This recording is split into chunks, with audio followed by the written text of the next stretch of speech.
Направено в България. Какво и как се прави в българските фабрики и заводи?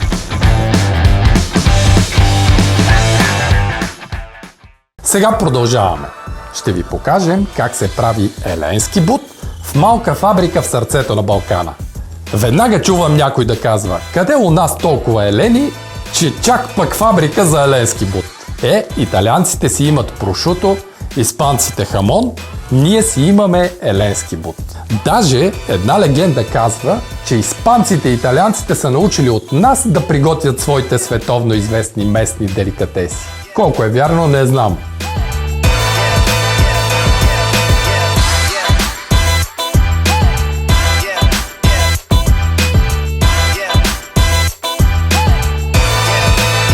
Знаете ли какво е общото между прошутото на италианците, хамона на испанците и нашия еленски бут? Много ясно. Прасето. Всички тези деликатеси се приготвят от свинско месо. Сигурен съм, че сте нетърпеливи да видите как се прави еленски бут. Отиваме в Елена, защото този бут носи името на града, сгушен в полите на Балкана.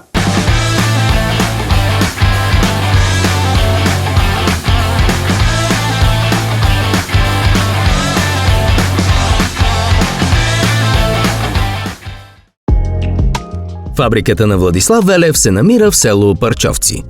Само на 3 км от град Елена, нагоре в планината.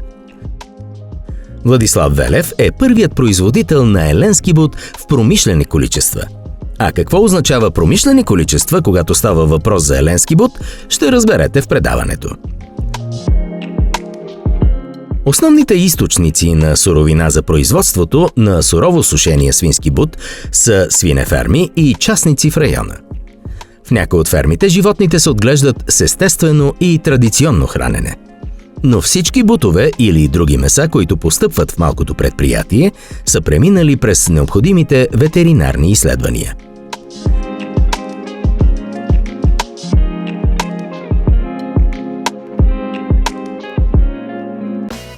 Единствената обработка на месото е осоляването. Месото престоява един ден на положителна температура преди да се осоли. Байрумен мери всеки бут, за да знае после в коя тава да го сложи и колко време да го държи в солта.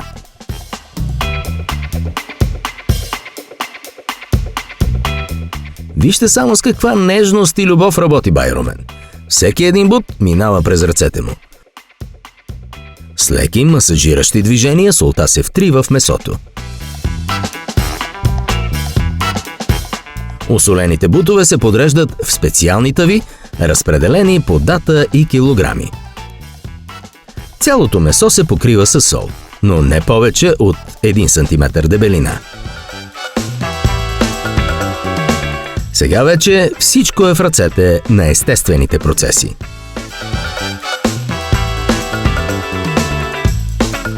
Тавите с осолените бутове престояват между 30 и 40 дни в камера с постоянна температура. Колкото е по-голям и тежък бутът, толкова повече време остава в камерата. След това следва измиване на месото и отстраняване на солта. Сега идва ред на сушенето.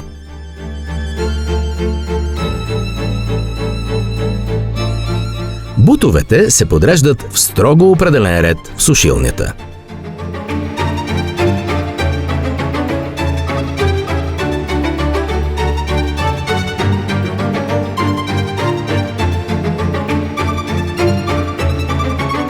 За разлика от промишленото производство на прошуто и хамон, където месото е подложено на малко или много принудително съхнене, нашият еленски бут съхне напълно естествено. Затова и хигиената при производството на сурово сушено месо трябва да е наистина безупречна. И най-малкото замърсяване може да се окаже фатално за крайния продукт. Тук няма друга вентилация, освен естественото проветряване. Няма и климатизация, така че процесът е напълно естествен, по волята на природата. Затова пък има огромни прозорци на двете срещуположни по-къси стени, затворени с гъсти здрави мрежи, и бутовете се сушат на естествените температури от 30 градуса и повече през лятото до минусови температури през зимата, дори до минус 20 градуса по Целзий. Температурните разлики също допринасят за истинския вкус. Хубаво е бутът да премине през различните сезони. Тогава озрява най-добре. Разбира се, иска се и търпение. Да оставиш времето да свърши своята работа. И мястото. Казват, че еленски бут на друго място не става. Правени са опити и в други градове, но не става. В град Елена има едно непрекъснато движение и подходяща влажност на въздуха, което прави мястото подходящо за суровото сушене на месо. За този деликатес най-важно е качеството, а то е в пряка зависимост от времето на зреене. Подходящата комбинация от температура и влажност по време на съхненето и озряването на месото придават характерния и уникален вкус на еленския бут. Стремежът е бутовете да не се продават преди да стане поне 1 година и 1-2 месеца. Казват, че на 13-14 месец стават перфектни, защото вкусът се пречупвал.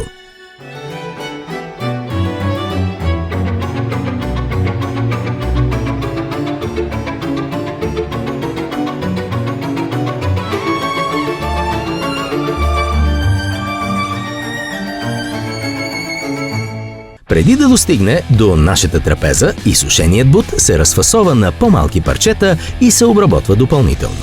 Следва премахването на кожата и слоя сланинка. Но преди това, разбира се, остренето на ножа. На нарязаните парчета се отстраняват кожата и сланината, които играят роля на защитна обвивка, когато бутът е цял. Но когато е нарязан, те трябва да се отстранят.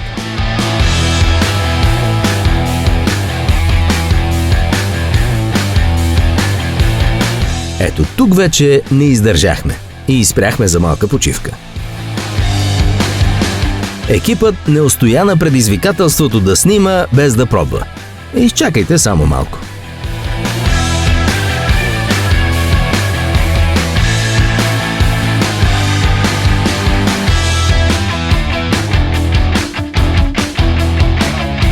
Сега вече може да продължим нататък. След премахването на кожата и тънкия слой сланина се отстранява и кокала. Какъв цвят само има месото! Добре, че преди малко пробвахме. Иначе, казвам ви, не се издържа.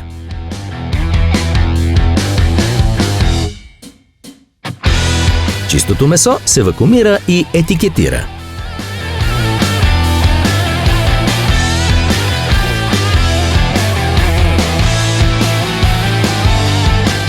И разбира се, поема към магазините в цялата страна.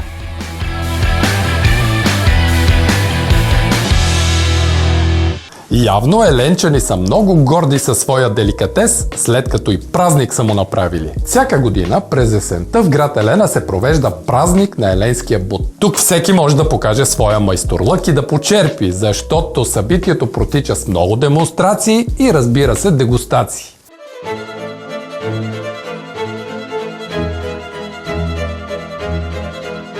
Технологията на производство на еленския бут, както видяхте, не е сложна. Ако искате да опитате, можете да си вземете малка вакуумирана опаковка. Или цял бут, но със сигурност ще усетите вкуса на традициите.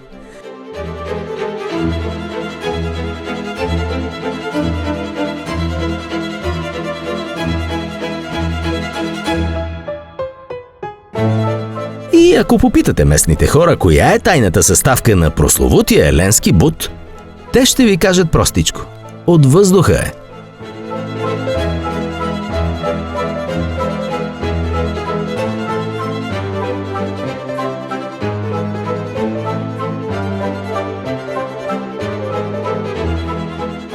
Това е еленски бут, направен в България. Че къде другаде?